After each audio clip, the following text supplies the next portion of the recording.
सुप्रभात प्यारे बच्चों। आज हम कक्षा तीसरी की हिंदी व्याकरण की पाठ्य पुस्तक का पाठ 4 पढ़ेंगे। तो पाठ का नाम क्या है? संज्ञा। जैसे कि आप इंग्लिश ग्रामर में पढ़ते हो नाउन, वैसे ही हिंदी में है संज्ञा।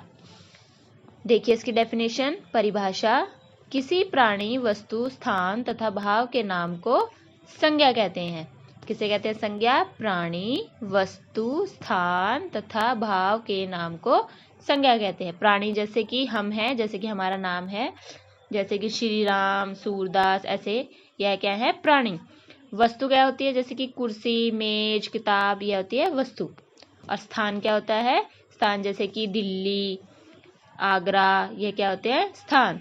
और भाव क्या होता है? भाव मीन्स फीलिंग। फीलिंग कैसी होती है हमारी? जैसे कि स्वादिष्ट, झगड़ा, मानवता, ये क्या है? हमारी भाव। इसको क्या कहते हैं हम? भाव। अब हम आगे पढ़ेंगे संज्ञा के प्रकार। संज्ञा कितने प्रकार की होती है? संज्ञा के 3 प्रकार होते हैं। पहला है व्यक्तिवाचक संज्ञा, जातिवाचक संज्ञा और तीसरा है भाववाचक संज्ञा। सबसे पहले हम पढ़ेंगे व्यक्तिवाचक संज्ञा के बारे में। व्यक्तिवाचक संज्ञा किसे कहते हैं? जिस शब्द से किसी विशेष व्यक्ति, वस्तु या स्थान का बोध हो उसे व्यक्तिवाचक संज्ञा कहते हैं। जैसे कि श्री राम, लक्ष्मण, सूरदास, यह क्या है? एक व्यक्ति है, विशेष व्यक्तियों के नाम है तथा सूरदास विशेष पुस्तक का नाम है। इसमें लिखा है ना वस्तु, तो सूरसागर क्या है? एक पुस्तक है। आगे पढ़ेंगे हम जातिवाचक संज्ञा।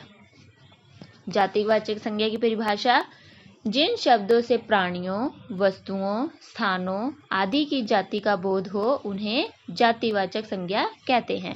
मतलब कि जैसे किसी की प्राणी मीन्स जैसे कि किसी का नाम, वस्तु आपको मैंने अभी बताया, और स्थान भी आदि का बोध होता है, उसको हम क्या कहते हैं? जातिवाचक संज्ञा। जैसे कि देखिए फूल, फल, मछली, घोड़ा, यह क्या है? हमारे जातिवाचक संज्ञा। नंबर तीन में पढ़ेंगे हम भाववाचक संज्ञा के बारे में। भाववाचक संज्ञा की परिभाषा क्या है? जिन शब्द से किसी प्राणी या पदार्थ की दशा, भाव, अवस्था अथवा गुण आदि का बोध होता है उसे भाववाचक संज्ञा कहते हैं। जिसमें किसी की पदार्थ की क्या पता चले? दशा, भाव, अवस्था और गुण का बोध होता है, उसे क्या कहते हैं हम? भाववाचक संज्ञा। जैसे कि देखिए एग्जाम्पल में, मिठाइयाँ बहुत स्वादिष्ट होती हैं। इसमें क्या है? स्वादिष्ट क्या है? यह भाव है।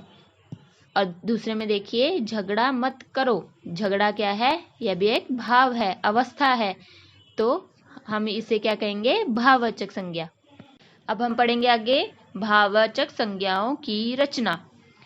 भाववाचक संज्ञाओं की रचना 4 प्रकार के शब्दों से होती है। कितने प्रकार के शब्दों से होती है रचना? 4 प्रकार के।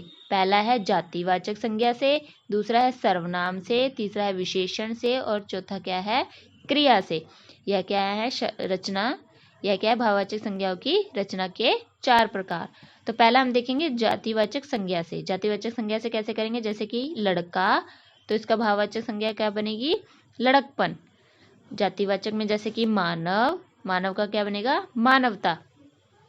अब आगे हम देखेंगे सर्वनाम से। सर्वनाम आपको पता है, आपने अपनी पिछली कक्षा में पढ़ा होगा। जैसे कि सर्वनाम क्या होता है? संज्ञा के स्थान पर प्रयुक्त होने वाले शब्दों को हम क्या कहते हैं? सर्वनाम। तो सर्वनाम में देखिए अह में क्या बनेगा? भाववाचक संज्ञा अहंकार। आप से क्या बनेगा? भाववाचक संज्ञा आपा। अब देखिए विशेषण से। विशेषण का अर्थ क्या होता है? जिससे किसी की विशेषता का पता चले उसे हम क्या कहते हैं? विशेषण।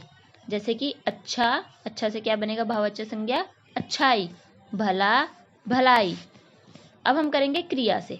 क्रिया मतलब कुछ भी कार्य करना, उसको हम क्या बोलते हैं? क्रिया। जैसे कि उड़ना का भाववाचक संज्ञा बनेगा उड़ान। वह क्या कर रहा है? उड़ान भर रहा है। बहना का भाववाचक संज्ञा क्या होगी? बहाव। अब आगे हम पढ़ेंगे संज्ञा के 2 अन्य प्रकार। संज्ञा के 2 और प्रकार होते हैं, जैसे कि पहला है समूहवाचक संज्ञा और दूसरा क्या है? द्रव्यवाचक संज्ञा। पहले हम पढ़ेंगे समूहवाचक संज्ञा के बारे में। जिस संज्ञा शब्द से किसी समूह या समुदाय का बोध होता है उसे समूहवाचक संज्ञा कहते हैं। किसका बोध होता है? समूह या समुदाय मीन्स ग्रुप का। जैसे कि देखिए कक्षा, कक्षा क्या है? एक समूह में सब बैठते हैं मीन्स ग्रुप में बैठते हैं कक्षा में। जैसे कि भीड़, भीड़ में भी सब ग्रुप में होते हैं, समुदाय में होते हैं। और गुच्छा, गुच्छा मीन्स जैसे कि अंगूर का गुच्छा होता है, यह भी एक समूह होता है। अब दूसरे में पढ़ेंगे हम द्रव्यवाचक संज्ञा। द्रव्य मीन्स मटेरियल। जिस संज्ञा शब्द से द्रव्य का मतलब पदार्थ का बोध होता है उसे द्रव्यवाचक संज्ञा कहते हैं। जैसे सोना, लोहा, दूध, यह क्या है? द्रव्यवाचक संज्ञा। तो प्यारे बच्चों, यह था हमारा पाठ नंबर 4 संज्ञा। यह आपने अच्छे से पढ़ना है और याद करना है। धन्यवाद।